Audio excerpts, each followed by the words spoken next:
అందరికీ నమస్కారం అండి. ఇలాంటి స్వరభారతి కార్యక్రమంలో భాగంగా నేను ఎంచుకున్న అంశం ముత్తుస్వామి దీక్షితుల వారి నవగ్రహ కృతుల వైశిష్ట్యము, జ్యోతిష్యపరమైనటువంటి అంశాలు. ఈ అవకాశం ఇచ్చినందుకు స్వరభారతి ట్రస్ట్ వారికి నా కృతజ్ఞతలు, ధన్యవాదాలు తెలియజేస్తున్నాను.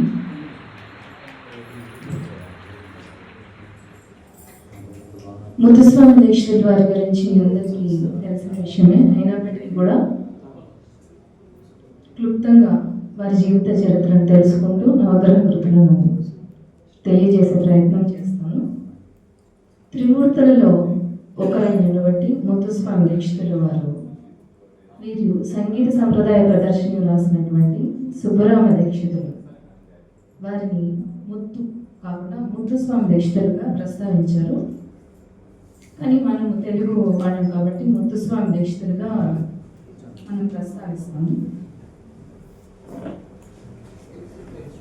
ఇన్స్టిట్యూట్ ఆఫ్ జియోగ్రాఫికల్ స్టడీస్ వారు చెప్పిన ఆర్టికల్స్ ప్రకారం ఈ ముత్తుస్వామి దీక్షితుల వారి జీవిత చరిత్రను పరిశీలిస్తే వీరు 1775 సంవత్సరం నుంచి 1835 సంవత్సరం వరకు జీవించున్నారు. అంటే ఈ 18వ శతాబ్దానికి చెందినవారు. ఇది ఈ 18వ శతాబ్దం అనేది కర్ణాటక సంగీత యుగంగా కూడా పిలువబడుతుంది. అంటే శ్రీ ముత్తుస్వామి దీక్షిత తమిళనాడులోని తిరువారూర్ అనే చిన్న పట్టణంలో ఒక బ్రాహ్మణ కుటుంబంలో జన్మించారు. వీరి తండ్రి హంసధ్వని రాగ సృష్టికర్త అయినటువంటి రామస్వామి దీక్షితులు, తండ్రి సుబ్బమ్మ అంటారు. వీరు సంతానం కోసం వైదీశ్వరన్ కోయిల్లోని ముత్తు కుమారస్వామి ఆలయంలో దేవుడిని ఆరాధించేవారు. బిడ్డ జన్మించినప్పుడు దేవతకు కృతజ్ఞతగా ముత్తు అనే పేరుతోటి అన్నమాట ముత్తుస్వామి దీక్షితులుగా వీరికి పేరు పెట్టారు. వీరు చిన్నప్పటి నుంచే కూడా సంగీతము, పురాణాలు అన్నింటిలో నేర్చుకున్నారు. వీరు దేవి ఉపాసకుడు కావడంతో వీరు నవావర్ణ కృతులు అనే పేరుతో ఈ కృతులను రచించారు. వీరి తండ్రి వైపు నుండి చూసామంటే పూర్వీకులు సంస్కృతం, వేదాలు, శాస్త్రాలు, ఇతిహాసాలు, పురాణాలు, సంగీత శాస్త్రంలో అద్భుతమైనటువంటి పండితులు. దీక్షితుల వారికి ఇద్దరు సోదరులు, ఒకరు చిన్నస్వామి దీక్షితులు, బాలస్వామి దీక్షితులు మరియు బాల సోదరి ఈయన.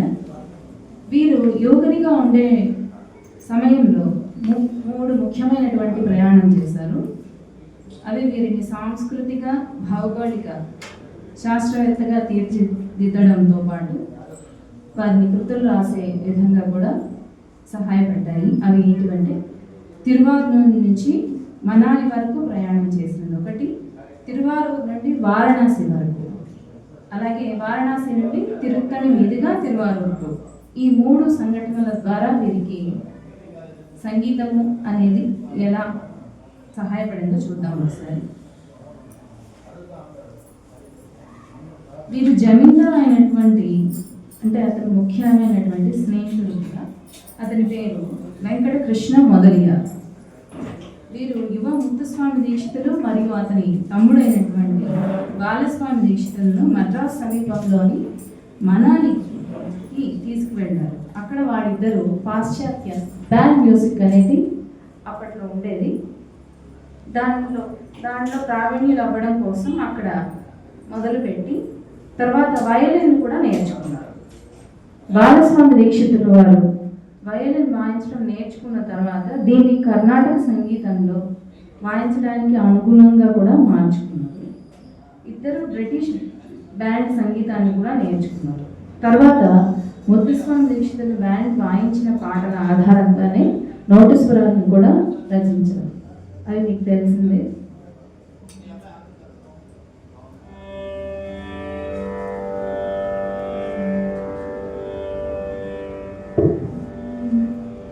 శక్తి సహిత గణపతిం శంకరాది సేవితం విరక్త సకల మునివర సురరాజ వినుత గురుహం భక్తి భక్తాళి పోషకం భవసుతం వినాయకం భుక్తి ముక్తి ప్రదం భూషితంగం రక్తపదంబుజం భావయామి. సో ఇలాగా నోటు స్వరాలను చాలానే రాశారు. అది శంకరాభరణంలో కూర్చారు. ఎందుకంటే బ్యాండ్ సంగీతం అనేది మేజర్ స్కేల్ 29 ధీరశంకరాభరణంలో ఉంటుంది కాబట్టి మొత్తం అన్ని నోటు స్వరాలు కూడా అందులోనే రాశారు. తర్వాత చిదంబర యోగి అనే ఆధ్యాత్మిక గురువు అంటే ముద్దుస్వామి దీక్షితులను వారణాసికి తీసుకెళ్లారు. ఎక్కడి నుంచి? ఈ మనాలి నుంచి చిదంబర యోగి గారు అక్కడికి తీసుకెళ్ళడం జరిగింది. అక్కడ చాలా సంవత్సరాలు ఉండి వివిధ రకాల ఆధ్యాత్మిక సాధనతో పాటు వీరు హిందుస్థానీ సంగీతాన్ని కూడా అక్కడ నేర్చుకున్నారు.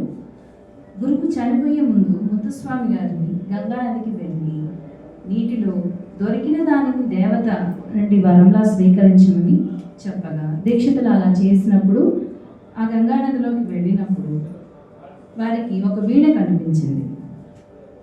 ఇలా చూపించాలి.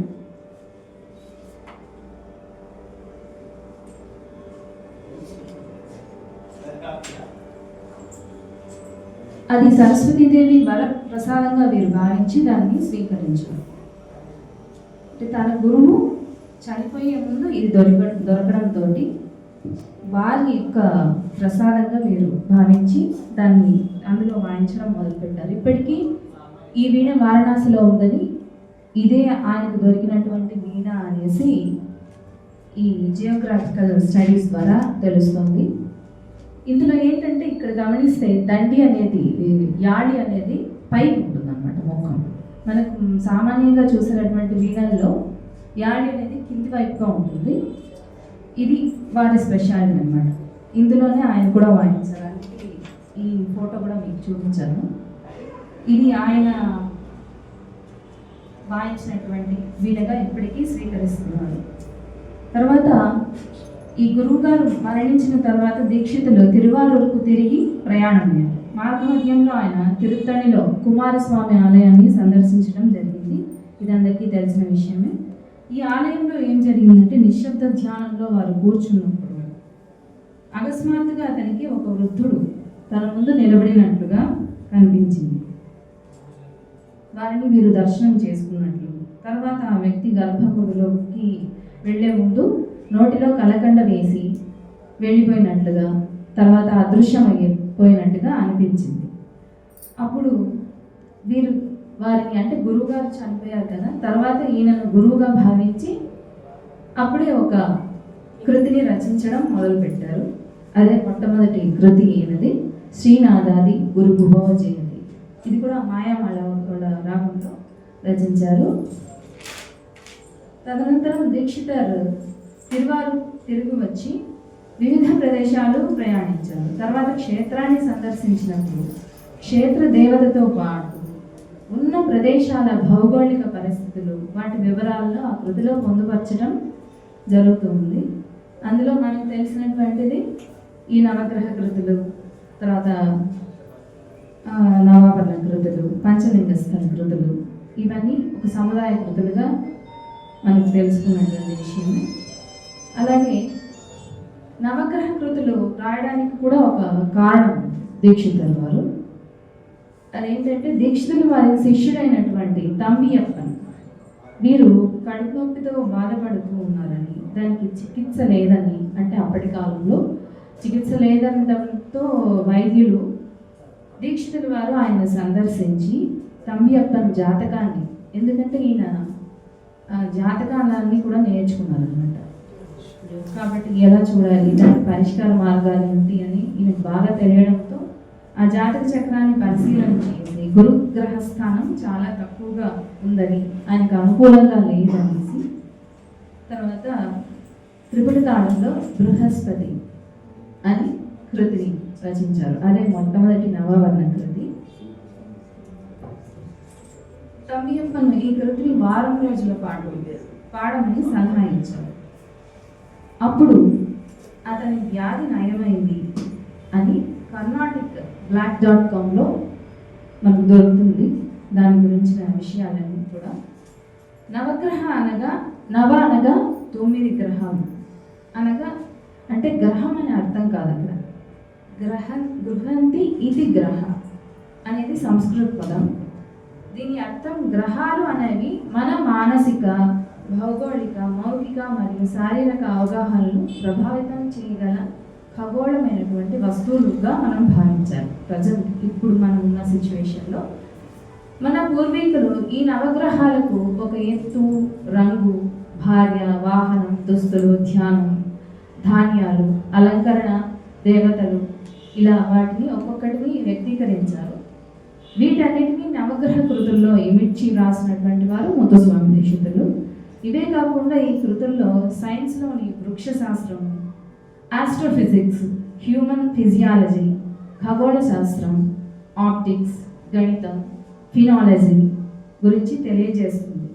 దీని గురించి కూడా మనము కర్ణాటిక్ బ్లాక్ డాట్ spot.com చూడవచ్చు.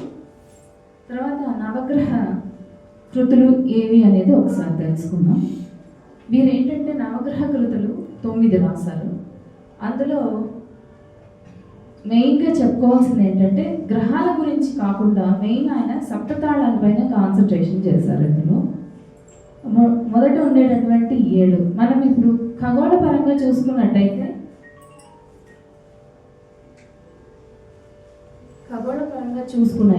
అయితే ప్లానెట్స్ అనేవి 9 ఉన్నప్పటికీ ఇప్పుడు 8 ఉన్నాయి. ఒకటి ఫ్లూటో తీసేశారు, అది గ్రహం కాదని. కానీ ఒకటి భూమి కూడా లేదు, ఎందుకంటే మనం ఉండేది భూమిలో కాబట్టి జాతక పరంగా నవగ్రహాలు అనేది మనకు వేరనమాట. అదొకటి. సూర్యుడు, చంద్రుడు అనేది ఖగోళ పరంగా అయితే మనకు నక్షత్రాలు అవి. అదే ఇప్పుడు జాతక పరంగా అయితే అవి కూడా గ్రహాల కింద తీసుకున్నారు. తర్వాత రాహు, కేతు అనేది ఛాయాగ్రహాలు ఇందులో, కానీ మనకు ప్లానెట్స్లో అవి కనిపించవు. నెప్ట్యూన్, యురేనస్ ఇవన్నీ కూడా మనకు జాతక చక్రంలో దీంట్లో కనిపించదు. ఈ 9 ఏంటి అంటే సూర్యుడు, చంద్రుడు, కుజుడు, ఇవన్నీ అంగారకుడు అంటారు. తర్వాత బుధుడు, గురుడు, శుక్రుడు, శనేశ్వరుడు, రాహుడు, కేతు, వీటన్నిటినీ నవగ్రహాలు అని మనం జాతక ప్రకారం తెలుసుకుంటున్నాము. దీక్షితులు వారు రాసినటువంటి ఈ నవగ్రహ కృతులు ఏంటంటే సూర్యమూర్తే నమోస్తుతే. ఇది మొట్టమొదటిగా ధృవతాళంలో సౌరాష్ట్ర రాగంలో చేశారు.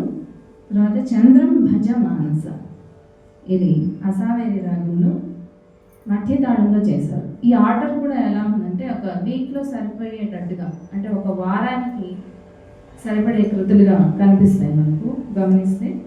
తర్వాత అంగారకం ఆశ్రయామ్యహం, సురటి చతురస్ర జాతి రూపక తాళంలో రాశారు. బుధమాశ్రయామి, నాటకురంజి రాగం మిశ్ర జాతి జంపు తాళం. బృహస్పతి తారాపతి, అఠాణా రాగం తిశ్రు త్రిపుట తాళంలో చేశారు. శ్రీ శుక్ర భగవంతం ఫరస్ ఖండ ఆటతాళము. దివాకర తంజం శైనైశ్చరం, యదుకుల కాంభోజి చతురస్ర ఏకం. స్మరామ్యహం సదా రాహం, రమా మనోహరి రూపక తాళం.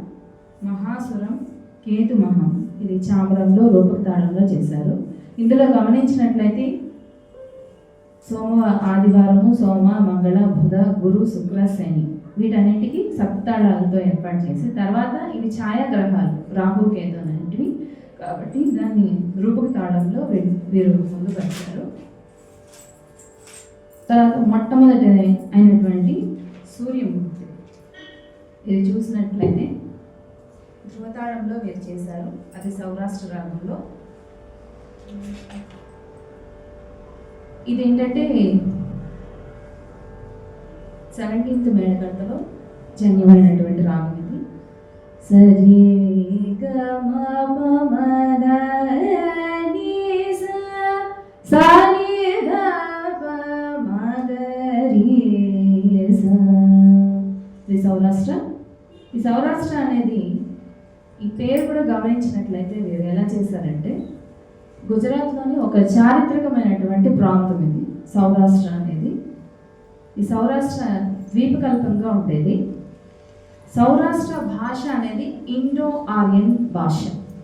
ఇది తెలుగు, కన్నడ, తమిళ్ వంటి భాషల ప్రభావాన్ని కలిగి ఉండేది. ఇక్కడ నివసించేటటువంటి వారు ఏంటంటే ఆ ప్రజలు ఒకప్పుడు సూర్య ఆరాధకులుగా ఉండేవారు.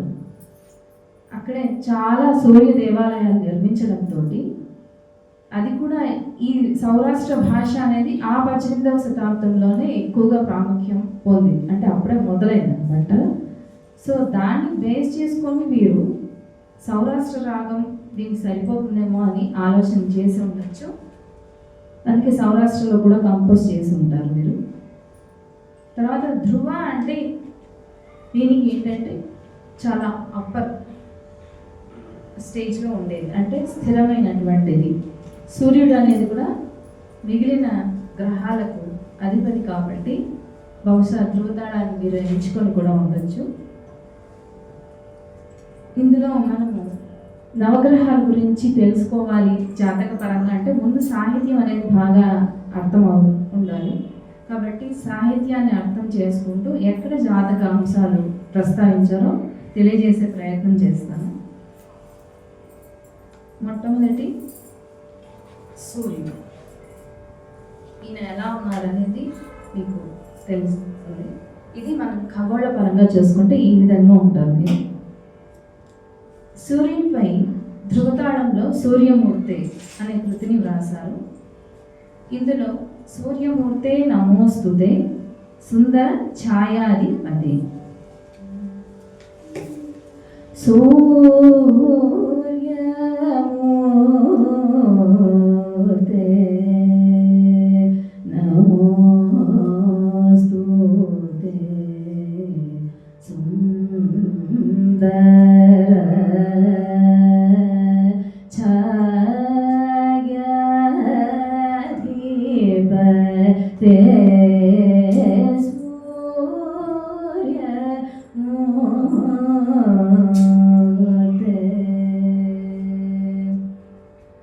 దీని మీనింగ్ ఏంటంటే, ఓ సూర్యుడా నీకు నమస్కారం. సుందరమైన అంటే అందమైన కాంతికి.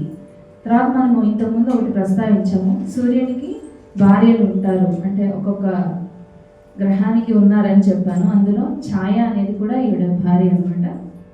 వారిని ఇందులో కూడా ప్రస్తావించడం. తర్వాత ఈ ఛాయకు ఇంకొక మీనింగ్ కూడా వస్తుంది అనమాట. ఏంటంటే మనకు నీడని ఇచ్చేటటువంటి వాడు. మనం వెలుతురు కావాలన్నా ఏదైనా కావాలన్నా ఈ ఛాయ అనేది ఇంపార్టెంట్. అది పడడం వల్లనే మనకు ఆ సూర్యకిరణాలు అవన్నీ పడుతున్నాయి, మనకు కావాల్సినటువంటి పొలాలన్నీ పండుతున్నాయి. సో అదొక మీనింగ్. ఛాయ అనగా భార్య కూడా వస్తుంది. తర్వాత అనుపల్లవి ఏంటంటే కార్యకారణాత్మక జగత్ ప్రకాశ సింహరాశ్యాధిపతి. ఇందులో తర్వాత మధ్యమ కాలంతో కూర్చారు. ఆర్యవినుత తేజస్ఫూర్తే ఆరోగ్యాది ఫలదకీర్తే సూర్యమూర్తే.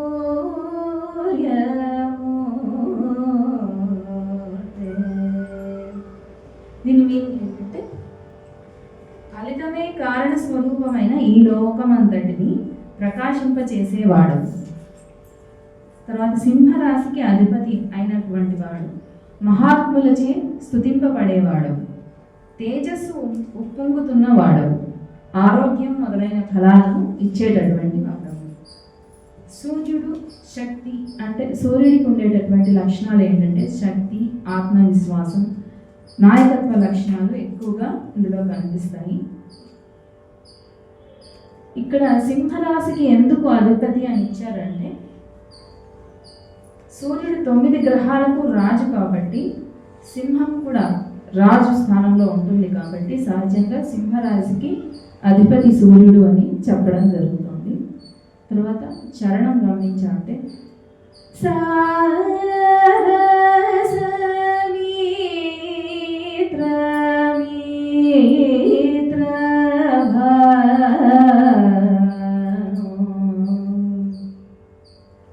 అంటే ఏంటంటే కమలాల వంటి స్నేహితుడు, సారస మిత్ర మిత్ర భాను, సహస్ర కిరణ కర్ణ సోము అంటే ఏంటంటే 1000 కిరణాలు కలిగిన వాడు. కర్ణ సోను అంటే నీ కుమారుడు. ఎవరి కుమారుడు? కర్ణుడి యొక్క కుమారుడు. అంటే కర్ణుడే ఈయన యొక్క కుమారుడు అని అర్థం. క్రూర పాపహార అంటే మహాపాపాలను తొలగించేవాడు. కృషాను తన యొక్క వేడిలో తొలగించేటటువంటి వాడు. అంటే ఏదైనా కూడా అదొక అగ్నికి సంబంధించినటువంటిది కాబట్టి ఏదైనా దోషాలు ఉన్నా కూడా ఆ వేడికి తొలగిపోతాయి అని. గురుగుహ అంటే మీకు తెలిసిందే, ఇదొక ముద్రగా చెప్పుకోవచ్చు. బట్ ఏంటంటే ఇన్సర్ట్ ఏంటంటే సుబ్రహ్మణ్య స్వామిని కొనియాడినటువంటి వారు కూడా సూర్యుడు అనే మీనింగ్ వస్తుంది ఇక్కడ. స్వభానం, స్వభానం అంటే స్వయంగా ప్రకాశించేటటువంటి గుణం కలిగినటువంటి వారు. సూర్య జనేడిత పండితులచే ప్రకాశింపబడిన వాడు. సోమాది గ్రహ అంటే సోమ అంటే చంద్రుడు మరియు మొదలైనటువంటి గ్రహాలతో కూడా వీరికి సంబంధం ఉన్నటువంటి వారు. తర్వాత శిఖామణి అంటే కిరీట ఆభరణాన్ని ధీరార్చిత ధర్మబద్ధమైనటువంటి కర్మలచే. కర్మ సాక్షిని అంటే చేసేటటువంటి కార్యాలకు ప్రపంచానికి సాక్షిగా నిలబడేటటువంటి వారు సూర్యుడు. అందుకే మనం ఏం చేస్తుంటాము, సంక్రాంతి అయినా ఉత్తరాయణం వచ్చినప్పుడు సూర్యుడిని ఆరాధిస్తూ మనము చేసుకుంటాము. దివ్యతర చాలా శక్తివంతమైన. సప్తస్వర అంటే సప్త అశ్వాలు, 7 అశ్వాలను అధిరోహించినటువంటి వారు సూర్యుడు. సౌరాష్ట్రార్ణ మంత్రాత్మని అంటే ఇక్కడ మీనింగ్ ఏమి వస్తుందంటే రాగం గురించి కాదు వచ్చేది. సౌరాష్ట్రార్ణ అంటే 8 అక్షరాల స్తుతి శ్లోకాల సూత్ర స్వభావాన్ని పొందిపరచుకున్నటువంటి వారు సూర్యుడు. సౌవర్ణ స్వరూపాత్మని బంగారు వర్ణంలో స్వరూపాన్ని కలిగి ఉంటారు, అది మీరు చూస్తూనే ఉంటారు. భుక్తి ముక్తి వితరణ ఆత్మని భౌతిక ప్రయోజనాలను మరియు ఆధ్యాత్మిక విముక్తిని ప్రసాదించినటువంటి వారు. వీరిని ఇప్పుడు ఈ కృతిలో జ్యోతిష్య శాస్త్రంలో పేర్కొన్నటువంటి అంశాలు ఏంటంటే మిగిలిన 8 గ్రహాలకు రాజుగా చెప్పడం ఒకటి. తర్వాత సింహరాశ్యాధిపతి, సింహం అనేటటువంటి వారికి, సింహరాశి ఎవరైతే ఉంటారో వారికి అధిపతి అయినటువంటి వారు సూర్య భగవానుడు. సహస్ర కిరణ అంటే 1000 కిరణాలను కలిగి ఉంటారు. తర్వాత ఆరోగ్యాది, ఆరోగ్యం ఎవరికైనా సరిగ్గా లేదు అన్నవాళ్ళు ఈ కృతిని వినడంగా మూలంగా కూడా వీరికి పరిష్కారం దొరుకుతుంది అనేసి మన చరిత్ర పూర్వీకుల నుండి తెలుస్తోంది. తర్వాత వీరిది రక్తవర్ణం ఎరుపుగా ఉంటారు, ఆ విషయాన్ని కూడా వీరు ప్రస్తావించారు ఇందులో కృతిలో. చంద్రుడు కుజుడు మిత్రగ్రహాలు వీరికి ఈ విషయాన్ని కూడా తెలియజేశారు. అంటే చంద్రుడు ఇతర గ్రహాలు ఉంటాయి సోమాది గ్రహ అనే చోట. తర్వాత చంద్రం భజ మానస, ఇది 2వ కృతి, అంటే సోమవారానికి సంబంధించినటువంటిది. వీరు అసావేరి రాగంలో మధ్యతాళంలో ఈ కృతిని పొందుపరిచారు. ఒకసారి అసావేరి మూర్ఛను చూసుకున్నట్లయితే సరే పద సని స పద మ పద రే స. ఈ చంద్రం భజ అనేది మధ్యతాళంలో కూర్చారు. చంద్రం భజ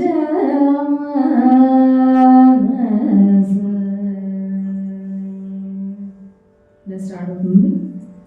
చంద్రం భజ మానస సాధు హృదయ సదృశం అంటే మీనింగ్ ఏంటంటే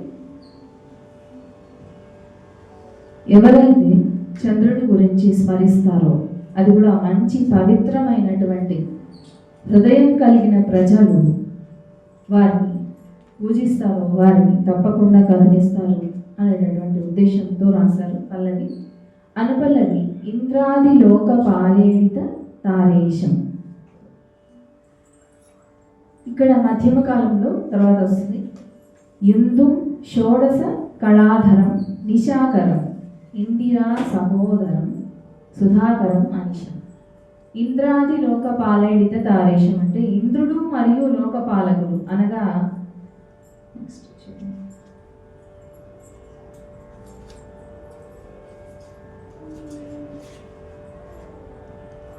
ఇది ఎందుకు పెట్టానని తర్వాత ఎక్స్ప్లెయిన్ చేస్తాను మీకు.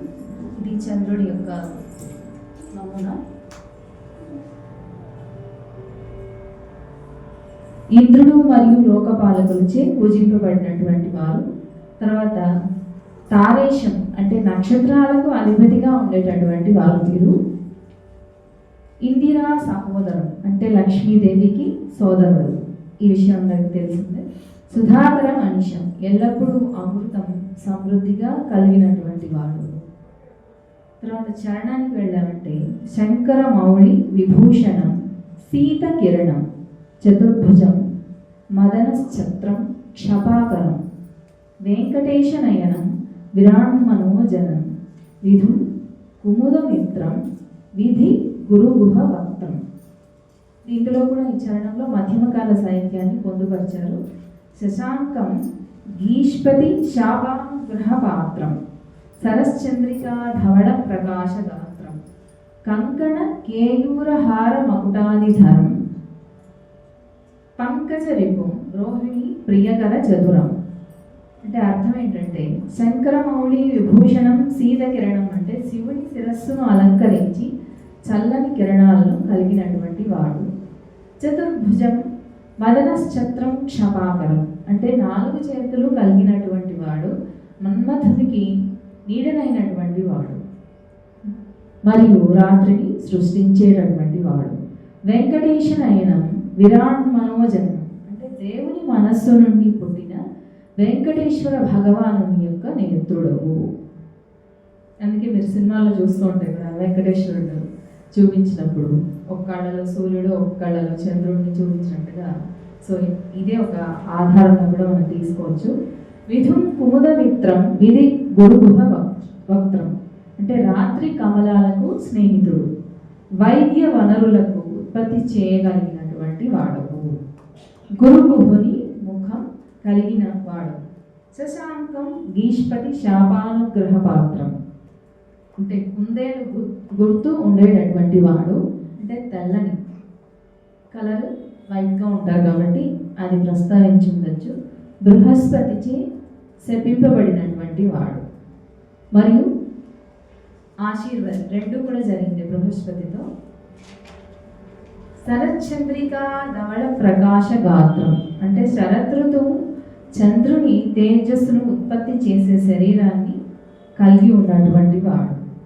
కంకణ కేయూరహర మకుటాది ధరణం గాజులు కవచాలు పూలమాల మరియు కిరీటం ధరించినటువంటి వాడు. పంకజ రిపుం రోహిణి ప్రియకర చతురం ఇక్కడ రోహిణి అనేది చంద్రుని యొక్క భార్య. కమలాలకు శత్రువు. ఎందుకు కమలం అనేది సూర్యుడికి మిత్రుడు అనమాట, ఎందుకంటే మార్నింగ్ టైంలో వెలుస్తుంది కాబట్టి ఇక్కడ శత్రువు అనమాట. తెలివైన వాడు మరియు రోహిణికి ప్రియమైన వాడు. అంటే మీరు నక్షత్రాల్లో చూసారంటే కూడా చంద్రుడికి రోహిణి అనేది దగ్గరగా కనిపిస్తుంది. ఏదైతే దగ్గరగా ఉన్న నక్షత్రమో అది రోహిణి అనమాట. సో అది ఈ ఒక మీనింగ్. తర్వాత మధ్య అనగా ఏంటంటే దారి చూపిస్తుంది అనేది. అసావేరిని ఎందుకు ఎంచుకొని ఉండొచ్చు అంటే ఇది కరుణరసాన్ని ప్రదర్శించేటటువంటి రాగం అన్నమాట. ఈ రాగంలో అంటే చంద్రుడికి కూడా కరుణ రస భరితమైనటువంటి వారు కాబట్టి వెన్నెలను కురిపిస్తూ ఉంటారు కాబట్టి ఈ రాగాన్ని ఎంచుకొని ఉండవచ్చు మీరు.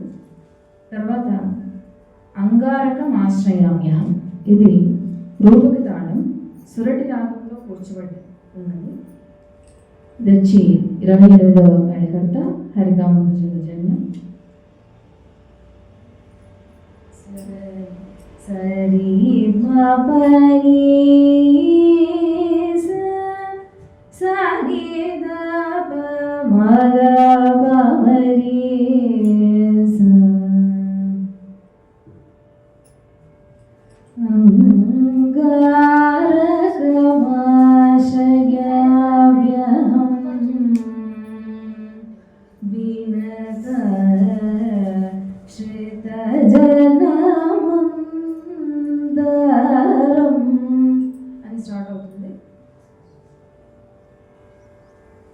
అంగారకం ఆశ్రయామ్యహం వినతా శ్రితజన మందారం. ఇందులో ఏంటంటే ఈ స్పెషాలిటీ ఈ కృతిలో పల్లవిలోనే మధ్యమ కాల సాహిత్యాన్ని కూడా కూర్చారు.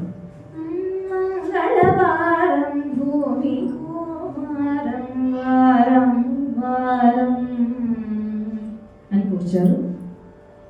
ఈ మీనింగ్ చూసినట్టయితే అంగారకం ఆశ్రయామ్యహం వినతా శ్రితజన మందారం, నేను అంగారకుడి క్రింద ఆశ్రయం పొందుతాను. అతను తన భక్తులకు కోరికలు తీర్చేటటువంటి కల్పతరువు లాంటి వాడు. మంగళవారం భూమి కుమారం వారం వారం అంటే మంగళవారాన్ని పాలించేటటువంటి వాడవు, భూమి కుమారుడవు. ఎందుకు చెప్పారు అంటే ఈ విషయము భూమికి ఇది అంగారకుడు. ఈ స్ట్రక్చర్ కూడా చూసారంటే భూమికి ఈక్వల్గా ఇదిగో ఇలాంటివంటి కనిపిస్తూ ఉంటాయి. భూమిలో కూడా మనం చూసామంటే ఖగోళ పరంగా కూడా మనకు ఆ వైట్గా ఉండే ప్రదేశాలు చూస్తే అది ఇది ఈక్వల్గా కనిపిస్తుంది. అందువల్ల ఇదిను అంటే భూమి కుమారం అని చెప్పి ఉండొచ్చు మీరు. తర్వాత అనుపల్లవికి వెళ్ళామంటే శృంగారక మేష వృశ్చిక రాస్థ్యాధిపతి రక్తాంగం రక్తాంబరాది ధరం శక్తి శూలధరం మంగళం కంబుగళం మంజులతర పద యుగళం మంగళదాయక మేషపురంగం మకరోత్తుంగం. శృంగారక మేష వృశ్చిక రాశ్యాధిపతి అంటే అందమైన రాశి చక్రాలలో మేష మరియు వృశ్చిక రాశికి అధిపతివి అని చెప్పారు.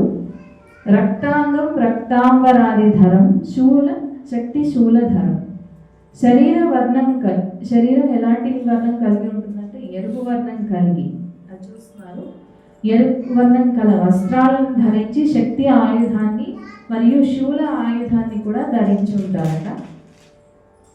మంగళం కంబుగడం మంజులతర పద యుగడం అంటే శుభప్రదమైనటువంటి వాడవు.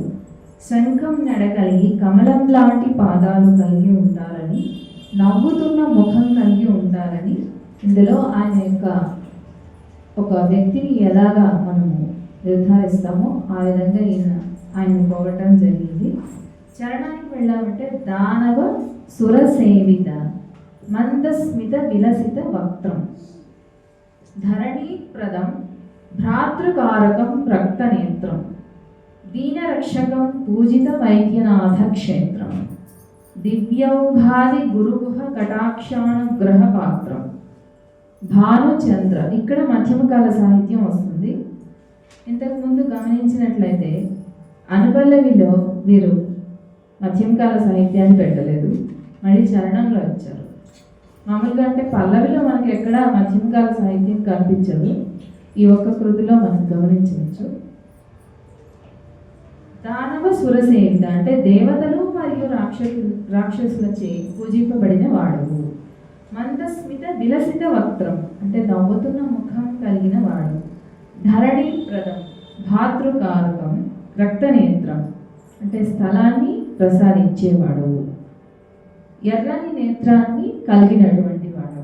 దీనరక్షకం పూజిత వైద్యనాథ క్షేత్రం అంటే ఎవరైతే వైదీశ్వరుని కోయిల్ని సందర్శిస్తారో, ఇది ఎక్కడుంది వైదీశ్వరుని కోయిల్? పజ్జోడు దగ్గర ఉంది. సందర్శించి వారిని పూజిస్తారో వారిని రక్షించేటటువంటి వాడు. దివ్యౌఘాది గురుగుహ కటాక్షానుగ్రహ పాత్రం అంటే గొప్పదైనటువంటి దేవతల మరియు సుబ్రహ్మణ్య స్వామి అనుగ్రహాన్ని పొందినటువంటి వారు వీరు. భానుచంద్ర గురుమిత్రం భాసమాన శుకళాత్రం అంటే సూర్యుడు చంద్రుడు మరియు బృహస్పతికి స్నేహితుడు. ఈ విషయాన్ని వీరు ప్రస్తావించడం జరిగింది. తర్వాత ప్రకాశవంతమైన అంటే అందమైన భార్య ఆమె పేరు ఏంటంటే ఆమె పేరు శక్తిదేవి.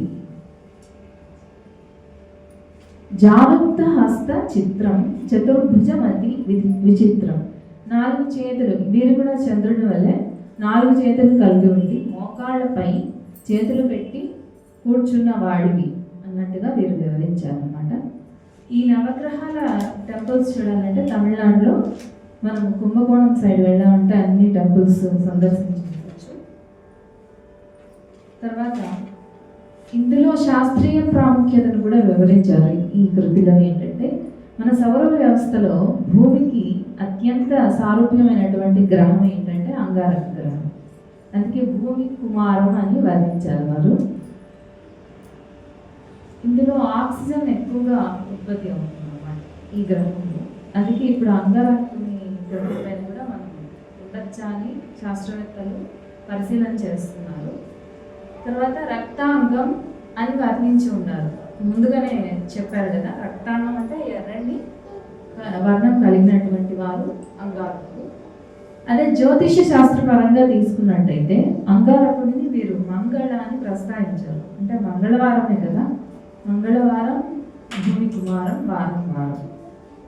జ్యోతిష్యంలో వీరిని ఏంటంటే అంగారకుడిని అరుణ గ్రహంగా కూడా పిలుస్తారు. ఎందుకంటే ఎరుపు వర్ణంలో ఉండడం వల్ల జ్యోతిష శాస్త్రంలో అంగారకుడు శక్తి, ధైర్యం, కోపం, భూమి యుద్ధాలకు కారకులుగా అభివర్ణించారు. తర్వాత ఇంకా జాతక పరంగా చెప్పినటువంటి అంశాలు ఏంటంటే మేష వృశ్చిక రాశ్యాధిపతి, అంటే మేషానికి వృశ్చికానికి యొక్క రాశులకు వీరు అధిపతిగా ఉంటారని పేర్కొన్నారు. ఈ కృతికి సంబంధించిన వివరాలకి తర్వాత బుధమాశ్రయామి, ఇది వచ్చి మిశ్ర జంపతాళం నాటకురంజి రాగంలో పేర్కొన్నారు. సరి గమని దని పదని సా సరి గమ గమ పదని సా. బుధమాశ్రయామి సతతం సుర వినుత చంద్ర తారాసుతం, ఇది వచ్చి మిశ్ర జంపతాళంలో చేశారు. బుధమాశ్రయామి సతతం అంటే నేను ఎల్లప్పుడూ.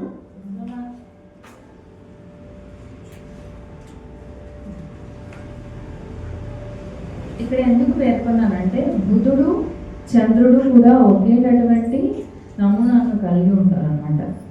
ఏదైతే చంద్రుడికి ఇలాగా గ్యాప్స్ వచ్చి ఉంటాయో సేమ్ అలాగే కూడా బుధుడికి కూడా వచ్చి ఉంటుంది. అందువల్ల ఈ రెండింటినీ ఒకటే దానిలాగా చూపిస్తూ ఉంటారు. బుధమాశ్రయామి సతతం, నేను ఎల్లప్పుడూ బుధుని ఆశ్రయం పొందుతున్నాను. సుర వినుత చంద్ర తారాసుతం, భగవానులచే పూజింపబడ్డారు. చంద్ర మరియు తారల యొక్క కుమారుడు.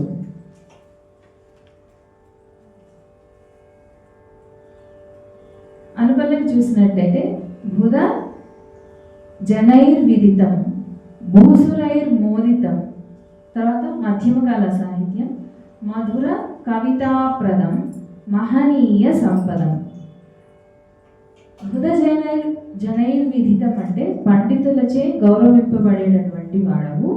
భూసురైర్మోదితం బ్రాహ్మణులకు ఆనందాన్ని కలిగించేటటువంటి వాడవు. మధుర కవితాప్రదం మధురమైన కవిత్వాన్ని ప్రసాదించేటటువంటి వాడవు. అంటే ఎవరైతే ఈ బుధుడికి సంబంధించిన రాశి కలిగి ఉంటారో వారు కవితలను ఎక్కువగా ఆర్ట్స్ ఫామ్స్ని ఎంచుకునే ఛాన్సెస్ ఉంటాయి. మహనీయ సంపదం గొప్పదైన సంపదలను ప్రసాదించేటటువంటి వాడవు. చరణానికి వెళ్ళామంటే కుంకుమ సమద్యుతిం గురుగుహ ముదాకృతిం కుజ వైరిణం మణి మకుటహార కేయూర కంకణాది ధరణం కమనీయతర మిథున కన్యాధిపం పుస్తకకరం నపుంసకం. ఇక్కడ ఏం చెప్తున్నారంటే కుంకుమ సమద్యుతం, కుంకుమ కాంతిని ప్రతిబింబించేటటువంటి వాడు. అంటే కలర్ ఎలా ఉంటుందంటే అది ఎరుపు వర్ణంలో అక్కడక్కడ కనిపిస్తూ ఉంటుందని చెప్తున్నారు. గురుగుహ ముదాకృతి అంటే సుబ్రహ్మణ్య స్వామిని ఆనందింపజేసేటటువంటి వాడు. కుజ వైరిణం అంగారకుడికి శత్రువు.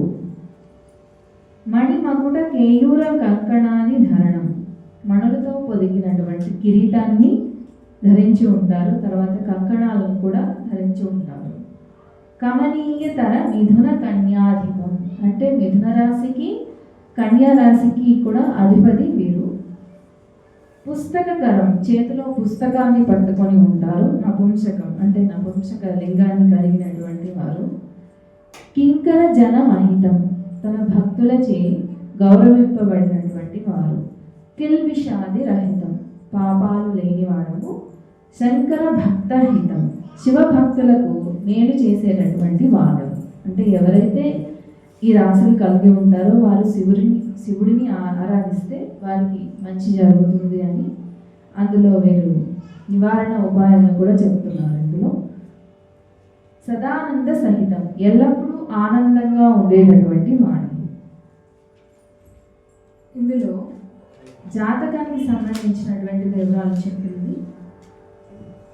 కమనీయతర మిథున కన్యాధిపం, అంటే మిథున కన్యా రాశుల యొక్క అధిపతి అనేది జాతకంలో కూడా చూస్తే మనం తెలుసుకోవచ్చు. తర్వాత కుంకుమాది, నపుంసకం, పుస్తకకరం, ఇవన్నీ కూడా జాతకానికి సంబంధించినటువంటి విషయాలు వీరు తెలియజేశారు. ఈ కృతి యొక్క శాస్త్రీయ ప్రాముఖ్యత ఏంటంటే చంద్ర తారాసుతం, అంటే చంద్రుడు మరియు బుధుడు వీరిద్దరూ ఏంటంటే ఖగోళపరంగా ఒకే విధంగా ఉంటారు.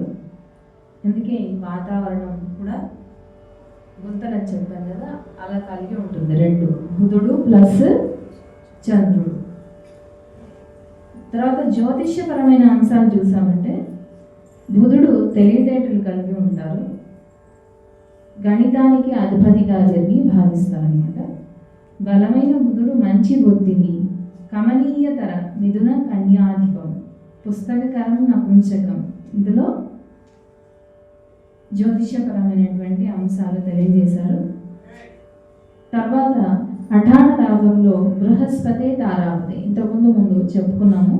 మొట్టమొదటి నవగ్రహ కృతి ఇది. వారు నవగ్రహ కృతులు రాయాలని అనుకోలేదు, వారికి ఎవరైతే శిష్యులు ఉన్నారో వారి గురించి ఈ కృతి రాశారు కాబట్టి ఈ కృతి ద్వారా మిగిలిన కృతులు కూడా చేయాలని మీరు ఉద్దేశించి నవగ్రహ కృతులను మీరు ప్రస్తావించారు. ఈ కృతికి వెళ్ళామంటే ఇది అఠాణ రాగం. దీని ఆరోహణ అవరోహణ గమనించినట్లయితే సరి పని సని సదా పమరి గరి స. ఇంకొక రాగం కూడా చెప్తారు దీన్ని, సని దా పమ పగరి స. రెండు రకాలుగా ఉంటుంది. బృహస్పతి తారాపతే బ్రహ్మజాతే నమోస్తుతే. బృహస్పతి అంటే గురువు, వీరికి నమస్కారాలు. తారాపతి అంటే తారలకు ప్రభు అయినటువంటి వారు, వీరి భార్య పేరు కూడా తారని. నమోస్తుతే, నీకు నమస్కారాలు చేస్తున్నాను. తర్వాత అనుపల్లవి మహాబల విభోగీష్పతే మంజు ధనుర్మీనాధిపతే మహేంద్రాది ఉపాసితాకృతే మాధవాది వినుత ధీమతే. మహాబల విభోగ అంటే గొప్ప బలము కలిగినటువంటి వాడవు. గీష్పతే అంటే నీవు మాట్లాడడంలో ప్రవీణుడు. మంజు ధనుర్ మీనాధిపతే, ధనుస్సు మరియు మీన రాశులకు అధిపతివి. బృహస్పతి, దీని జూపిటర్ అంటారు. మహేంద్రాది ఉపాసితాకృతే, ఇంద్రుడు మొదలైన దేవతలచే పూజింపబడినటువంటి వాడవు. మాధవాది వినుత ధీమతే అంటే విష్ణువు మరియు ఇతరులచే స్తుతింపబడిన వాడవు.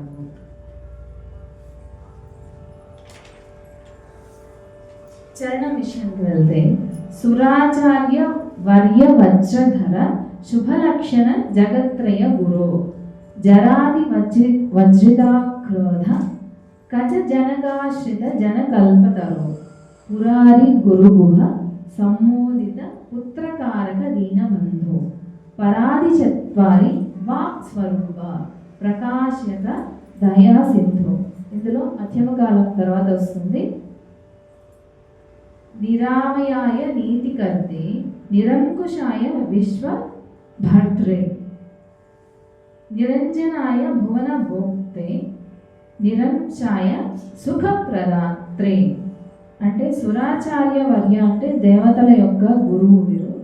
వజ్రధర అంటే పిడుగులను కురిపించేటటువంటి వాడవు, శుభలక్షణ దయ కలిగినటువంటి వాడవు, జరాది వజ్రిత బలవంతుడు, అక్రోధ అంటే కోపం లేని, కచజనక కచ తండ్రి, కచుడు అనే తనకి తండ్రి, ఆశ్రిత జన కల్పతరు ఆశ్రయం పొందినటువంటి వారి యొక్క కోరికలు తీర్చేటటువంటి కల్పతరు, పురారి గురు గుహ సంబోధిత, ఇక్కడ కూడా సుబ్రహ్మణ్య స్వామిని మరియు శివుని ఆనందింపజేసేటటువంటి వాడు, పుత్రకారక ఎవరైతే సంతానం లేనటువంటి వారు ఉంటారో వారు వీరిని జపం చేయడం వల్ల పుత్రులు కలుగుతారు అనేసి ఒక రెమెడీ కూడా ఇందులో పేర్కొన్నారు.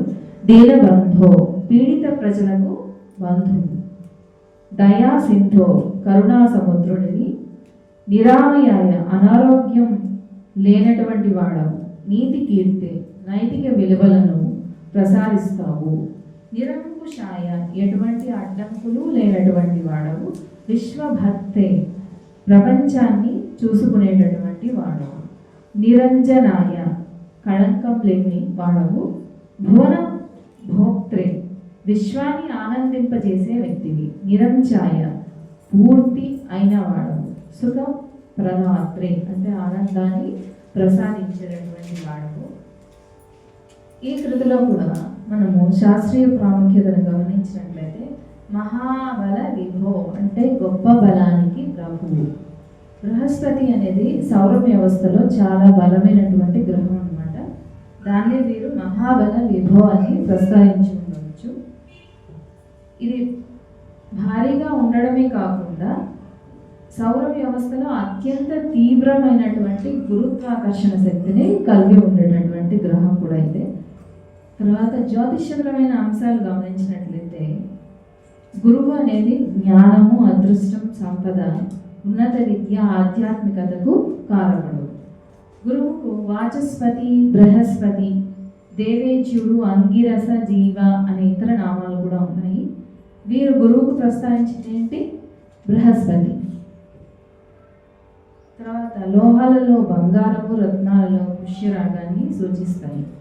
తర్వాత ఇంకేం పేర్కొన్నారంటే ధనస్సు మీన రాశికి అధిపతి అనే విషయాన్ని పేర్కొన్నారు. తారాపతి తారకు భర్తవు అనే విషయాన్ని చెప్పారు. మహాబల విభో శక్తివంతమైనటువంటి గ్రహం అని కూడా వీరు చెప్పారు. అది మనకు శాస్త్రీయంగా తెలుస్తుంది, ప్లస్ జ్యోతిష్యపరంగా కూడా వీరు పేర్కొనడం జరిగింది. ఈ కృతికి సంబంధించిన వివరాలు ఇది. తర్వాత ఫరస్ రాగంలో శ్రీ శుక్ర భగవంతం కంఠ ఆటతాళంలో చేశారు మీరు.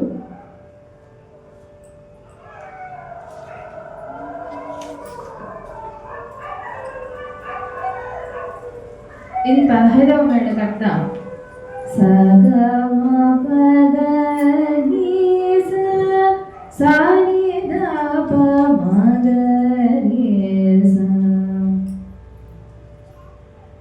శ్రీ శుక్ర భగవంతం చింతయామి సంతతం.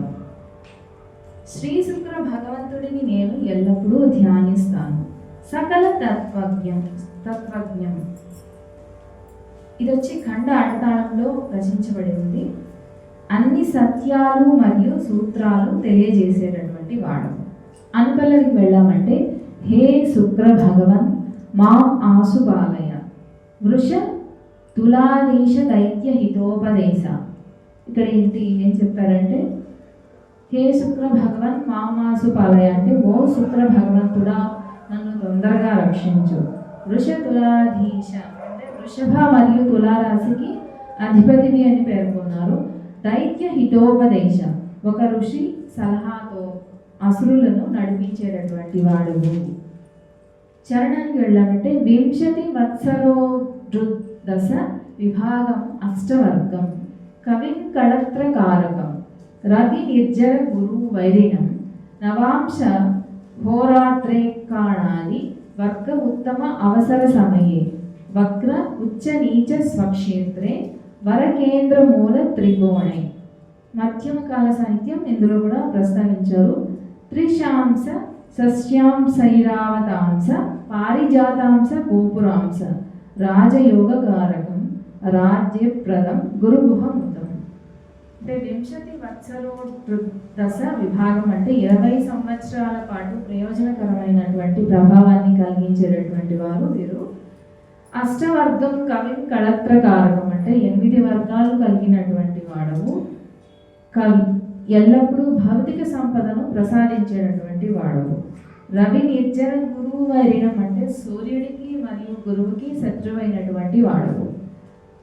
నవాంశ హోరాత్రే కాణాది వర్గ ఉత్తమ అవసర సమయం అంటే నవాంశ హోర మరియు కాణాది వంటి ఉన్నత స్థానాలలో ఉన్నప్పుడు వక్రోచ్చ నీచ స్వక్షేత్రే వరకేంద్ర మూల త్రికోణి అంటే వక్రమైనటువంటి ఉచ్చమైన నీచమైన స్వక్షేత్రంలో వరకేంద్ర మరియు మూల త్రికోణాలలో ఉన్నప్పుడు కూడా త్రిశాంశ షష్టాంశైరావతాంశ పారిజాతాంశ గోపురాంశ అంటే త్రింశ షష్ట్యం అంటే 6 ఐరావతం పారిజాతాంశ మరియు గోపురం ఇవన్నీ కూడా జాతకానికి సంబంధించినటువంటి ప్రదేశాలను నిర్దేశించేటటువంటిది ఇది. ఇందులో రాజయోగ కారకం ఎక్కడెక్కడ ఉంటారు అంటే త్రింశం షష్ఠం ఇలాంటి ప్రదేశాలు ఉన్నప్పుడు రాజయోగ వైభవాలను ప్రసాదించేటటువంటి వాడవు. రాజ్యప్రదం అంటే సామ్రాజ్యాలను ఇచ్చేటటువంటి వాడవు. గురు గుహ ముదం అంటే గురుగుహని ఆనందింపజేసినటువంటి వాడవు. తర్వాత ఈ రాగంలో ఎక్కడ జ్యోతిషపరమైనటువంటి అంశాలు ప్రస్తావించారంటే కిరీటధరం ధవళ గాత్రం అనే చోట, తర్వాత వృష తులాదీశ అంటే వృషభ రాశికి మరియు తులారాశికి అధిపతి అనే విషయాన్ని చెప్తారు. తర్వాత దైత్య హితోపదేశ ఋషి సలహాలతో అసురులకు నడిపించేటటువంటి వాడవు అని చోట.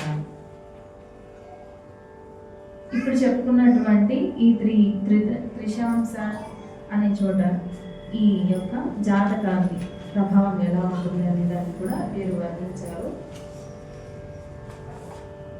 తర్వాత కృతి దివాకర తనుజం శనైశ్చరం అంటే కృతులు పాడితే ఎక్కువ టైం చాలదనేసి నేను చెప్పేస్తున్నాను.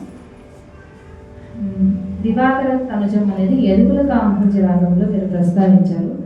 సరి మా పద సరి ద ప మగరి స. దివాకర తనుజం శనైశ్చరం ధీరతరం సంతతం చింతయేహం అంటే ఏంటంటే నేను ఎల్లప్పుడూ దివాకర తనుజం అంటే ఏంటంటే సూర్యుని కుమారుడు దివాకరుడు. ఈ సూర్యుని కుమారుడైనటువంటి శనైశ్వరుని నేను ఎల్లప్పుడూ ధ్యానించదను అనే మీనింగ్ వస్తుంది.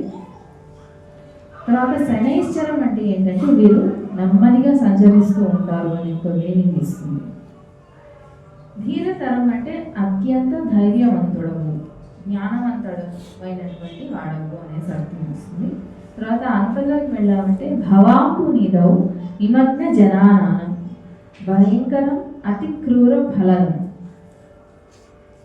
అనుపల్లిలో భయంకరం అంటే భయంకర స్వరూపమైనటువంటి వాడవు. అతి క్రూర ఫలదం కర్మానుసారం కఠిన ఫలితాలను ఇచ్చేటటువంటి వాడవు. నిమగ్న జనాన లోక వ్యవహారాల్లో మునిగిపోయినటువంటి ప్రజలకు ఒకసారి వీరు అనుకూల వాతావరణాన్ని ప్రసాదిస్తారు, తర్వాత ప్రతికూల వాతావరణాన్ని కూడా ఇస్తారు అనే ఉద్దేశంలో రాశారు. తర్వాత అనుపల్లంలో వీరు మధ్యమకాల సాహిత్యాన్ని కూర్చారు.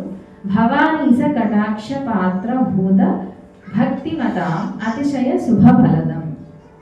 అతిశయ శుభఫలదం అంటే అత్యంత మంగళకరమైన ఫలితాలను ప్రసాదించేటటువంటి వాడవు. భవానీస కటాక్ష పాత్ర భూత భక్తిమతం శివుని కరుణా కటాక్షం పొందిన భక్తులకు అనుగ్రహాన్ని ప్రసాదించేటటువంటి వాడవు. అంటే శివుని ఇండైరెక్ట్గా నివారణ ఉపాయం చెప్తున్నారు. శివుణ్ణి సందర్శించాలి ఈ రాశికి సంబంధించినటువంటి వారు అని చెప్తున్నారు. తర్వాత కాలాంజన కాంతి యుక్త దేహం అంటే కళ్ళకు వేసే కాటుక వలె నలుగు కాంతితో మెరిసేటటువంటి వాడవు. కాల సహోదరం కాల అంటే ఇక్కడ యముడు వస్తాడు. యముడి సహోదరుడు అయినటువంటి వాడవు. కాకవాహం అంటే ఏ వాహనాన్ని ధరించి ఉంటారు? కాకి వాహనంగా కలిగినటువంటి వారు శనైశ్చరుడు. తర్వాత నీలాంశుక పుష్పమాలావృతం మాలినీ వినుత గురుగుహ ముదితం మకర కుంభ శశినాథం తిలతైల మిశ్రితాన్న దీపప్రియం దయా సుధాసాగరం నిర్భయం. అంటే నీల వస్త్రాలు ధరించినటువంటి వారు, నీల పుష్పమాలను ధరించినటువంటి వాడని చెప్తున్నారు. నీలరత్న భూషణాలంకృతం నీలరత్నాలతో అలంకరింపబడినటువంటి వాడు. మాలిని వినుతం మాలిని మంత్రంతో స్తుతింపబడేటటువంటి వాడవు. గురుగుహ ముదితం గురుగుహకి ఆనందాన్ని కలిగించేటటువంటి వాడు. మకర కుంభరాశి నాథం మకర కుంభరాశులకు అధిపతి అయినటువంటి వాడవు. తిలతైల మిశ్రిత అన్న దీప ప్రియం అంటే నువ్వులు కలిపినటువంటి అన్నాన్ని, నువ్వుల నూనెతో వెలిగించినటువంటి దీపాలను ఎక్కువగా ఇష్టపడేటటువంటి వాడు శనైశ్చరుడు. దయా సుధాసాగరం కరుణ అనే సముద్ర సాగరాన్ని కలిగి ఉంటాడు. నిర్భయం అంటే భయం లేనటువంటి వాడు. తర్వాత మధ్యమకాల సాహిత్యాన్ని చరణంలో కూడా కూర్చారు. కాలదండ పరిపీడిత జానం కామితార్థ ఫలద కామధేను కల్పిత ఛాయాదేవి సూను. తర్వాత కాలదండ పరిపీడిత జానం అంటే యమదండం తగిలి మోకాలు బాధపడేవాడవు. కామితార్థ ఫలద కామధేను కోరుకున్న వరాలు ఇచ్చే కామధేను వలె ఉండేటటువంటి వాడవు. కాలచక్ర భేద చిత్రభాను కాలచక్రాన్ని ఛేదించే అగ్ని వంటి వాడవు నువ్వు. కల్పిత ఛాయాదేవి సూనం సంజ్ఞాదేవి ప్రతిరూపమైన ఛాయాదేవుడి యొక్క కుమారుడైనటువంటి వాడవు అని చెప్తున్నారు. జాతకపరమైన విషయాలు ఇందులో ఏమొచ్చాయంటే మకర కుంభరాశి నాథం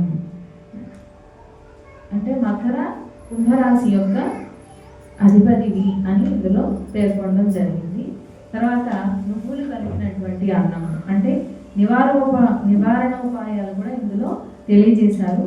నువ్వులు కలిపిన అన్నము నువ్వుల నూనెతో వెలిగించేటటువంటి దీపాన్ని ఇష్టపడేవాడవు అని చెప్పారు. కాలాంజన కాంతియుక్త దేహం అంటే నల్లని శరీరాన్ని కలిగి ఉంటారు అనే ఆ జాతకానికి సంబంధించినటువంటి విషయాలన్నీ ఇందులో ప్రస్తావించారు.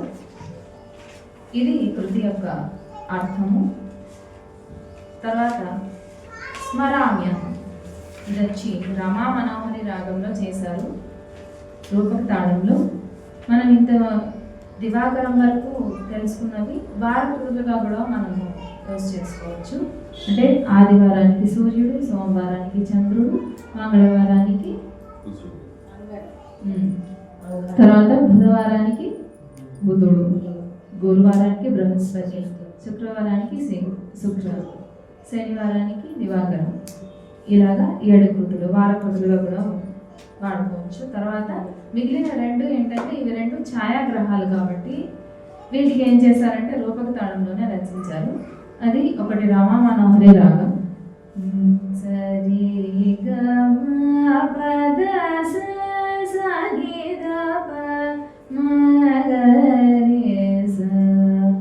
రాముడి స్మరామ్యహం సదా రామం సూర్యచంద్ర దీక్షం వికృతదేహం ఇలా వస్తుంది. స్మరామ్యహం సదా రాహం సూర్యచంద్ర వీక్షం అంటే సూర్యుడు చంద్రుడితో కలిపి దర్శనం ఇచ్చేటటువంటి వాడు రాముడు. ఎందుకలా ప్రస్తావించారు? ఎందుకంటే మనకు ఎప్పుడైతే మనకు సూర్యగ్రహణం, చంద్రగ్రహణం ఇవి వస్తాయో వాటితోనే కదా మనకు కనిపిస్తాడు. కొంచెం మూసుకుపడినప్పుడు ఆ పొజిషన్లో కనిపిస్తాడు కాబట్టి సూర్య చంద్ర వీక్షం అని ప్రస్తావించవచ్చు. తర్వాత స్మరామ్యహం సదా రాహం అంటే నేను ఎల్లప్పుడూ రామదేవుడిని స్మరిస్తుంటాను అని ఆయన ఉద్దేశాన్ని చెప్పినట్టుగా చెప్పారు. వికృత దేహం అంటే అసాధారణమైనటువంటి దేహం కాకుండా వికృతంగా కనిపిస్తుంటారు వీరు. ఇది మనం ఖగోళ పరంగా చూస్తే ఈ విధంగా ఉంటారు. ఇక్కడ చూస్తారా అంతా బ్లాక్గా ఉంటుంది.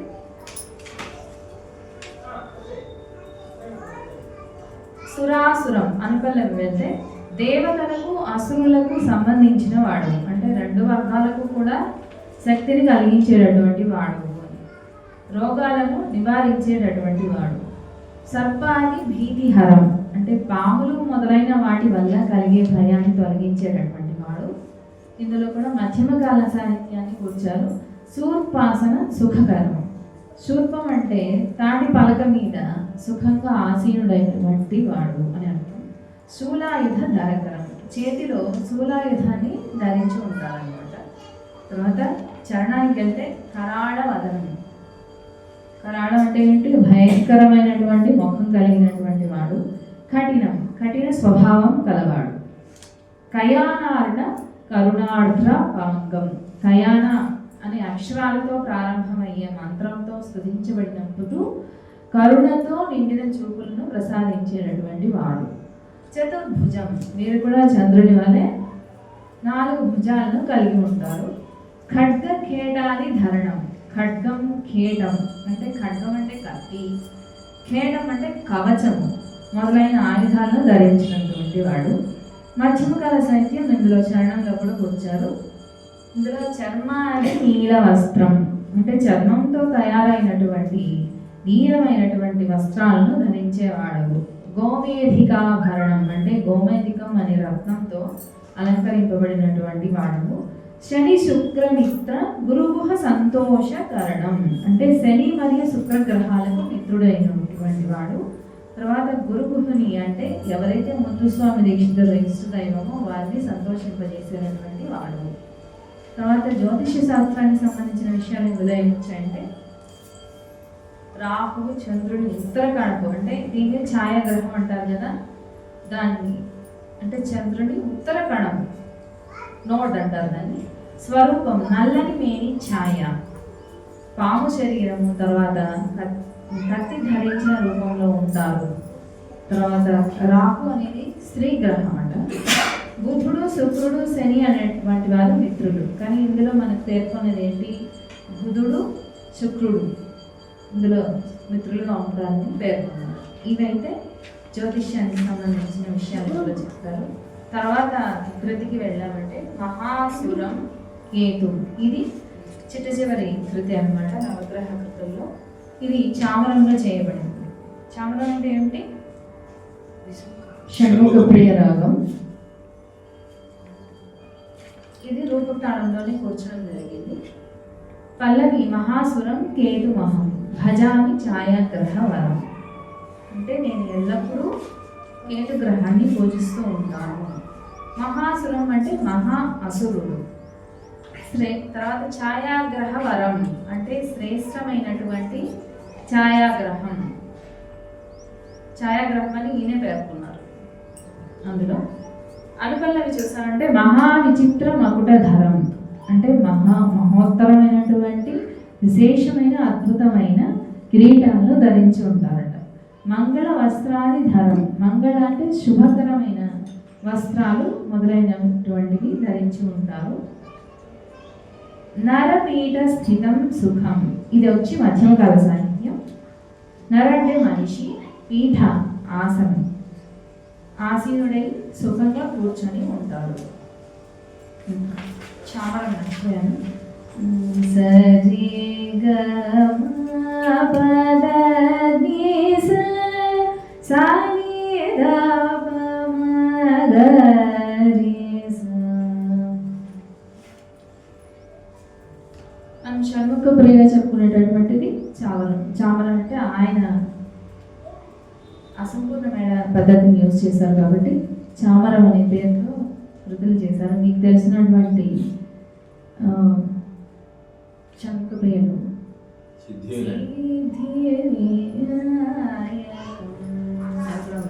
అందులో కూడా చామరం అనే వర్డ్ వస్తుంది. తర్వాత నవగ్రహయుతం సఖం అంటే 9 గ్రహాలు కలిగి ఉన్నటువంటి వారకు మిత్రుడు అని చెప్తున్నారు. అంటే ఇప్పటి వరకు మనం తెలుసుకున్న పైన అన్ని గ్రహాలకు వీరు మిత్రుడు. తర్వాత చరణానికి వెళ్తే కేతు కృణ్మన్ మంత్రిణం. కేతు అంటే కేతువును, కృణ్మన్ అంటే సృష్టించేది, మంత్రినం, మంత్రి సంబంధం కలిగినటువంటి వాడు. అంటే ఏ కార్యమైతే మనం చేయాలనుకుంటామో దాన్ని సృష్టిస్తూ మంత్ర సంబంధాన్ని కలిగి ఉంటారు అని. క్రోధనిధి జైమినం, అంటే క్రోధం అంటే కోపం, నిధి, నిధి అంటే భాండాగారాన్ని, జైమినం అంటే జైమిని వంశానికి చెందినటువంటి వాడంట. కులుప్తాది భక్షణం, కులుప్త అంటే ఏమిటి? ఉలవలు. ఉలవలు అనేది మనం ఇప్పుడు హాట్స్ గ్రామ్ అంటారు కదా, అది దాన్ని భుజించేటటువంటి వారు వీరు. అందుకే ఏం చేస్తారంటే కేతు గ్రహం చాలలేదు అన్నప్పుడు ఆ ఉలవలు దానం చేస్తూ ఉంటారు. దాన్ని నివారణోపాయంగా ఇలా చేస్తున్నారు వీరు. కోణధ్వజ పదాకినం, త్రికోణం అంటే జెండా కలిగి ఉంటారట వీరు. తర్వాత మధ్యమ కాలాన్ని సాహిత్యాన్ని వీరు ఇందులో కూడా కూర్చారు. గురుగుహ, సుబ్రహ్మణ్యుడు. చామరం అంటే ఏంటి? చామరం అంటే మీనింగ్ ఏంటి? వింజామర అని అర్థం వస్తుంది. దాన్ని ధరించి ఉంటారు, అంటే ఎగురుతూ ఉండేటటువంటిది ఆభరణం ఏదో ధరించి ఉంటారు. గుణదోష జితాభరణం, మంచి లక్షణాలు. లోపాల, దోష అంటే లోపాలను జయించినటువంటి వాడు వీరు, దాన్ని ఆభరణంగా ధరించినటువంటి వారు. గ్రహణాది కార్యకారకం, గ్రహణ అంటే ఏమిటి? గ్రహణ సమయం మనకు తెలిసింది కదా, సూర్యగ్రహణం, చంద్రగ్రహణం. వాటి ఫలితాలకు కారణమైనటువంటి వాడు కేతు. గ్రహ అపసవ్య సంచారణం, ఏవైతే గ్రహాలు ఒక దిక్కులో తిరుగుతుంటే ఈయన అపసవ్య దిక్కులో తిరుగుతూ ఉంటారు. అంటే కొంతమంది గుళ్ళకి వెళ్ళి చూసినప్పుడు కూడా మనము అపసవ్య దిక్కులో తిరుగుతూ ఉంటారు. కారణం ఏంటంటే బహుశా వాళ్ళకి ఆ కేతు గ్రహం చాలినప్పుడు అలా రివర్స్లో తిరగని చెప్తూ ఉండవచ్చు. తర్వాత జాతకపరమైన అంశాలు ఇందులో ఏం చెప్పారంటే గ్రహణానికి సంబంధించిన విషయాలు, తర్వాత ఏవైతే నివారణోపాయాలు అంటే ఉలవలు దానం ఇవ్వాలనేది, తర్వాత ఏ రాసులు ఇందులో మిత్రులుగా ఉంటారు అనే విషయాలన్నీ ఇందులో పేర్కొన్నారు. తర్వాత ఈ 9 గ్రహాలను గమనించినట్లయితే మనము 7 గ్రహాలు వచ్చి శూలాది సప్తతాళాల్లో చేశారు. తర్వాత మొట్టమొదటి నుంచి మనము దీక్షితుల వారి సంప్రదాయాన్ని గమనించినట్లయితే మాయామాళవ గౌడ రాగం శ్రీనాథాది గురుగుహో జయంతి అని చేశారు కదా. వీరిని ఏంటంటే పురంధరదాసుల వారి యొక్క వారి ప్రభావం కూడా వీరిపైన పడిందేమో అని అనిపిస్తుంది. ఎందుకంటే స్టార్టింగ్ కూడా వారు మాయామాళవ గౌడ రాగంలో మనకు అన్ని సమకూర్చారు, సరళీశ్వరాల నుంచి మొత్తం. సేమ్ అలాగే దీక్షితుల వారు కూడా మొట్టమొదటి కృతి కూడా మాయామాళవ గౌడ రాగంలో రచించారు. సో అంటే వారి పద్ధతిని మీరు అనుసరించినట్లుగా అలాగే ఈ నవగ్రహ కృతుల్లో కూడా శూలాది సప్తతాళాలు అనేది పురంధరదాసుల వారు రచించారు. సో ఆ తాళాలను కూడా ఇందులో ప్రవేశపెట్టడం అనేది ఒక వారి ప్రభావం కనిపించిందేమో అని అనిపిస్తుంది ఒక్కొక్కసారి. తర్వాత ఈ నవగ్రహ కృతుల్లో గమనించేటటువంటి విషయాలు ఏంటంటే జాతకపరమైన అంశాలే కాకుండా నివారణ ఉపాయాలతో పాటుగా కూడా మీరు ఇంకా ఏం చెప్పారంటే మధ్యమకాల సాహిత్యము ప్రస్తావించారు. అది కూడా ఒక్క కృతిలో మటుకు ఎందుకో పల్లవులో పేర్కొన్నారు, అది తెలియలేదు అది ఎందుకని. తర్వాత గమనించినటువంటి అంశాలు ఏంటంటే